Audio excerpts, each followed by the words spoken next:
Aunt Faye, Greg, Cole, and Joy. Roger in the background there. Sitting down back there is there's Emil. We'll get the light on him. And I like all of it. There's Emil. There's Harry. Uncle John Al. There's Dad and Marilyn. Here's Mary, Roger's wife. There's Rufus. There's Fern. There's Dolores, Emil's wife. Adeline, Prince's wife. Helen, John Al's wife. And Neva, Harry's wife. I can't help somebody in there. Dad's pictures. Did you guys hear what happened? One he's working on. But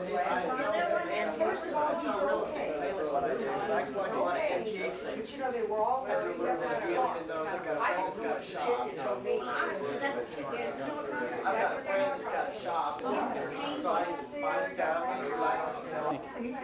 Yeah, there's not that many, right? Not in that this line. Right. He's the only one. Emil, Right now. you have a job to do. You want me to take a picture with yours too? Picture too. Mary, you want to get, well, all right, my Joy.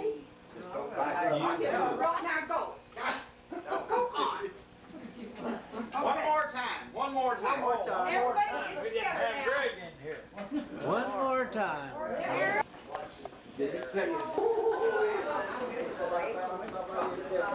Boy, I like this scenery, I'll tell you.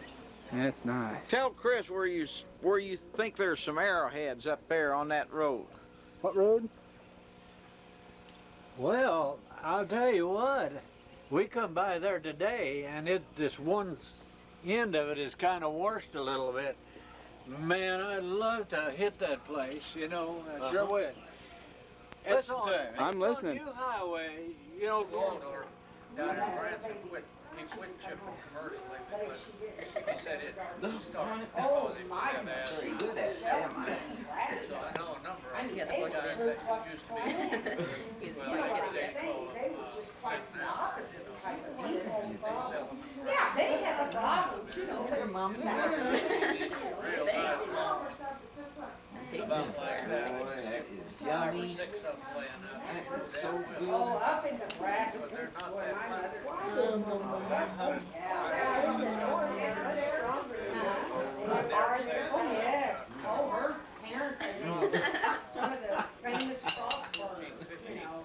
So my mother never, you know, I never knew them, and then my father's parents Now, granted, up in never got out of Iowa and Illinois, they found some that are 14, in 15 Mexico. So I never knew any of my he worked with my dog. You would have liked my dog. A real old. He looked like Chris. I tell you, the last flint arrows that they know that were used to kill the customer. Chris, you mentioned some great stories out there before. I've heard the last flint arrows that were used to kill Custer's men.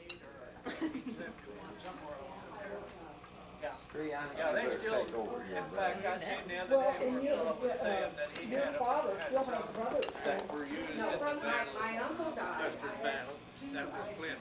But most of them used steel at that time because they were afraid of it. Kansas City every year. Or west of us here, over around Windsor in that country, they hunt arrowheads over there by walking the creeks. Oh yeah, yeah. Yeah, I tell you, some of the guys now, that's what they do is hunt the creek beds. Look in the But creek I itself. found that most of them that I found in the creek, the reason I didn't like them is because the fact of tumbling, it'll knock the edge off of them. Yeah. You know, it doesn't, they're dull, they're really dull. Yeah. What moment is that? What moment is that?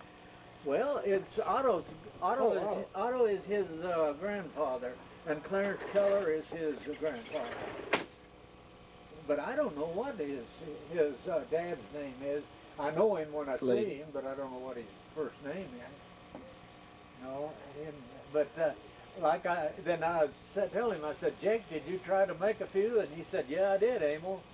And he said, all I did was cut the hell out of my hands and stuff. That's the thing you got to watch, you know, is because flakes are, boy, they're just like a razor blade. They're really sharp. He was working on the motor, and you know how a wrench will slip every once in a while, and boy, that wrench slipped off, and he skinned his knuckle across there. Well, he grabbed that wrench, he just took it and threw it just as far as he could, you know. Then he turned around and said, "Go get that, Harvey." And Harvey was a great big kid, his shoulders about like that, and about 6'3", you know. And he looked at him, he said, "My God, Grant, if you want that, you go get it yourself." He did. Old Grant didn't say that. But he had a terrible temper. I seen him one time, we were trying to start that damn Model T to go, we were going to go duck hunting down on the river. And ordinarily, you know, it'd jack up the back wheel, put some corn cobs in kerosene and put them underneath the manifold and get it warm. And then one of you'd crank, you know, and all this and that. God, Grant had cranked and cranked, and that thing wouldn't start all once. He jerked that crank out and just threw it right through the windshield. Didn't he cause quite a commotion at somebody's wedding one night? Then what? Didn't he cause a commotion at somebody's wedding one night? I don't know. I tell you, the only thing that I know that he was telling about him and his brother Albert, they had closed that door because this was a church. Old Doc Snavely, you know, he married one of Grant's sisters, say. Well, Doc, he was wooing Grant's sister, and him and Albert, their house was a two-story house. And right down here, there was a porch with a swing on it, and of course, that's where the young couple was making love. Or, you know, not making love, but out there wooing, you know. Him and old Albert, they go upstairs there. One pisses on one side and one... Is that right? I tell you what. Somebody told that him and Albert went to a church meeting one night down there, and when they went out, they said they just stood up real close to the preacher and just shook him and his hand, looked him in the eye, telling him how good a sermon he had, and all the while he was pissing all over him. I wouldn't doubt that a bit. I wouldn't doubt that a bit. I'll tell you what. I know something that he did for. See, the schoolhouse was right across from their place. Yeah. Well, they was over there. It was during recess, and of course, you know how kids will wrestle and everything. And Fred Hughes, he lived just above there, say. And Fred was a pretty chucky kid, and Grant and him was out there, you know, they were wrestling around there. And they had some sheep around the house, the schoolhouse, see. So Grant had him down. He said, "My God," he said, "open your mouth." He said, "I believe you broke one of your teeth." And he opened his mouth and he just put a whole handful of that sheep shit around.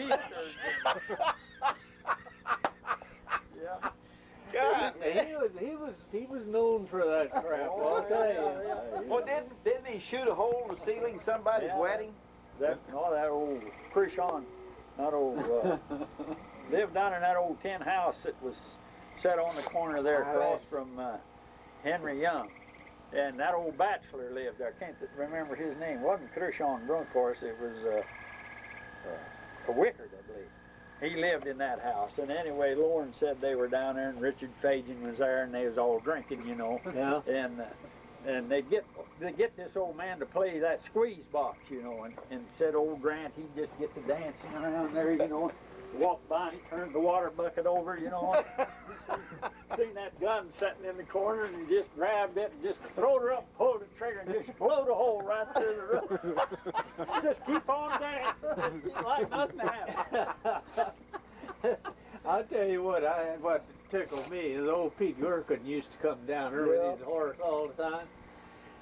And Pete would stay sometimes for maybe 2 months.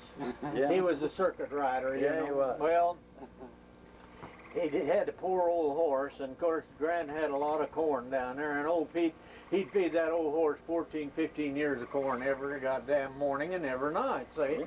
Well, Grant got tired of this, and he told me, he said, "Now when Pete goes back up the house, you run down there and take out about half of them, leave him 6 or 7 ears of corn, and throw the others back in the crib." So I was doing that, you know. I'd go down there every once in a while. Well, I guess Pete finally caught on. He was telling Mom, he said, you better get that boy away from there. He said, because Grant is making a regular thief out, I say. Yeah.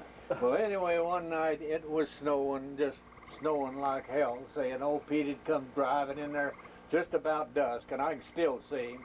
Had a big old buffalo, that was the first buffalo coat I ever saw in my life.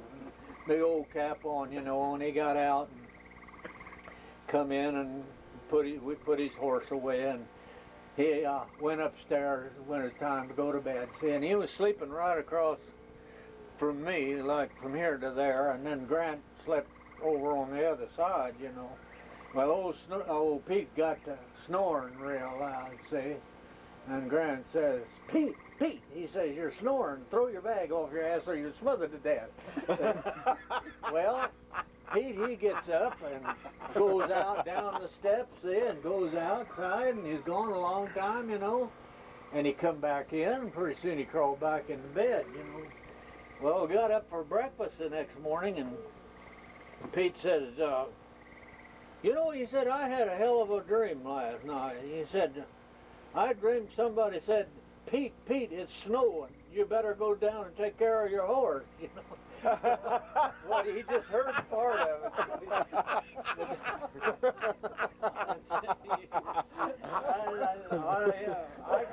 I could tell stories by the hundreds. Somebody told in the barber shop one time, I don't know who was telling this on it, was it Charlie Bowers or who it was, but said Grant had, Pete was there and they was sitting down there by the fire, and Grant was telling old Pete that he said, you know, I got bit by a mad dog one time, and he said every once in a while I'll throw a damn fit. He said that comes into me, and he said I get just like a mad dog. I might claw and bite you and everything else. Well, anyway, they went to bed that night, and Grant crawled in bed with him, and they were sleeping together, and he said old Grant waited till Pete went to sleep, and all at once he just started jumping up and down in the bed, Grant did, and the hollering and the carrying on. He reached over and he just scratched old Pete, and he hauled off and hit him in the arm. And then he just kind of rolled over and went to sleep. And they said the next morning, Grant come down, and old Pete was sitting in the rocking chair down there all covered up, and he said, by God, Grant, look what you done to me. He said, my face is all scratched up, and you bit me on the arm. He said, you was a regular damn mad dog last night. He said, that spell must have hit you. I don't know if that's true or not, but I bet probably Bowers told us. I wouldn't doubt it a bit. No, we used to have trot lines, see, down there on the Osage River all the time.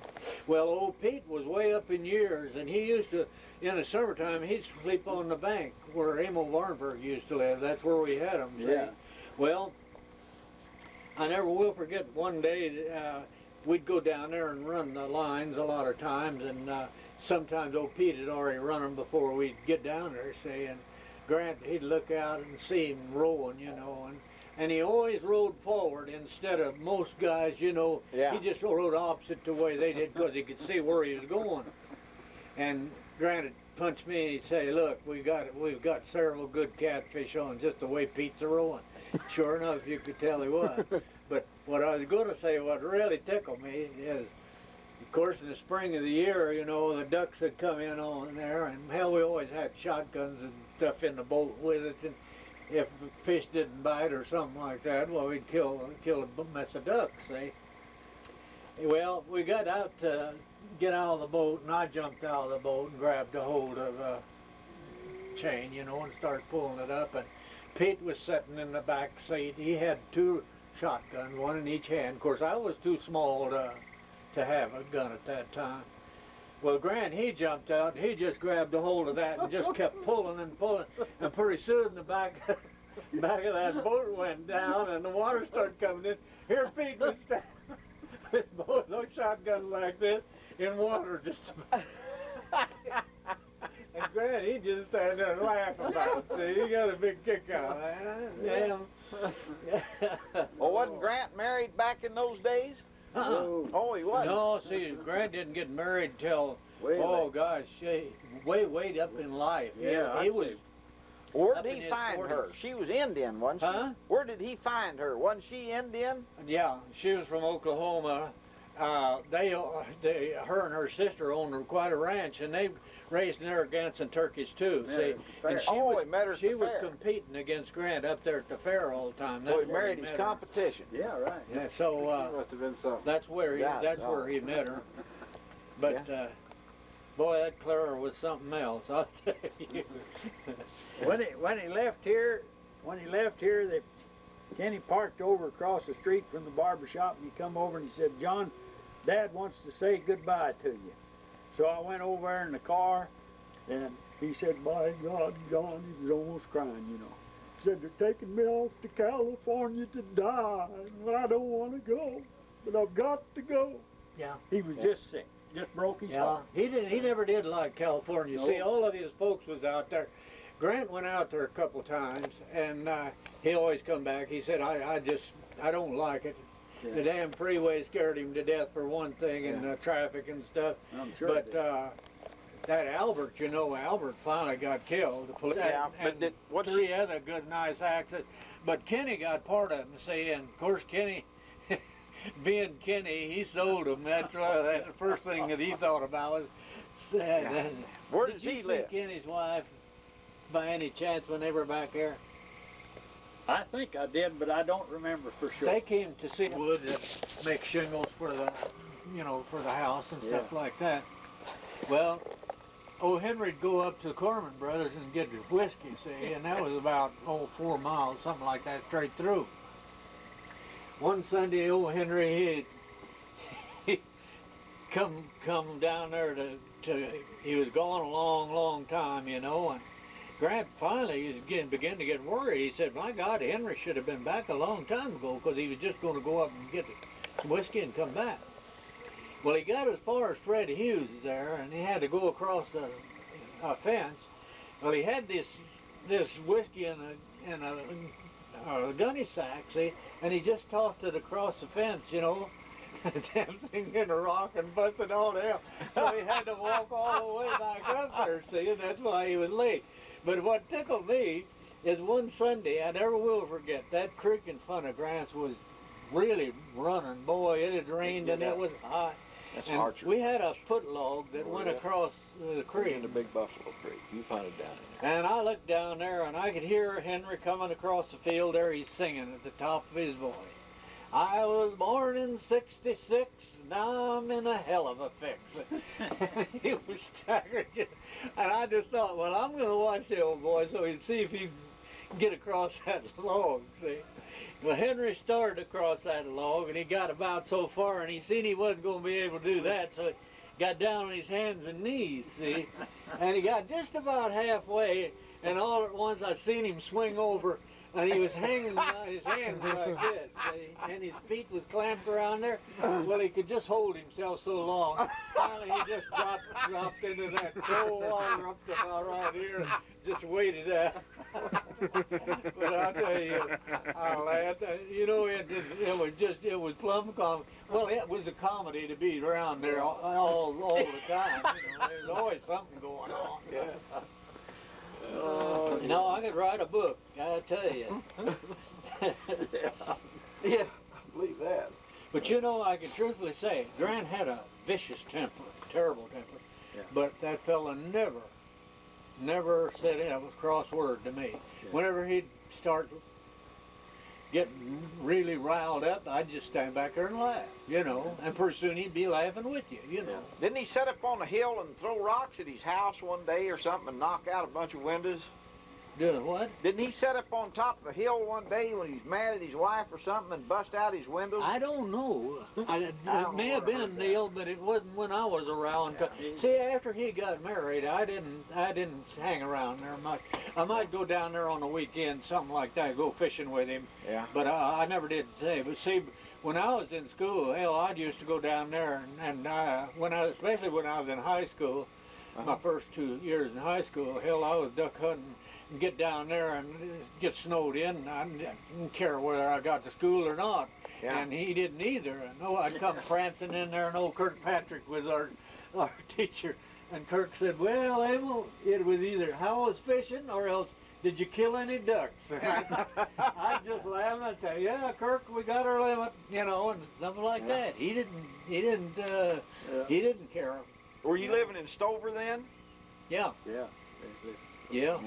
No, after we moved to farm down here, like I said, I just very, very seldom that I went down there because I had plenty to do at home,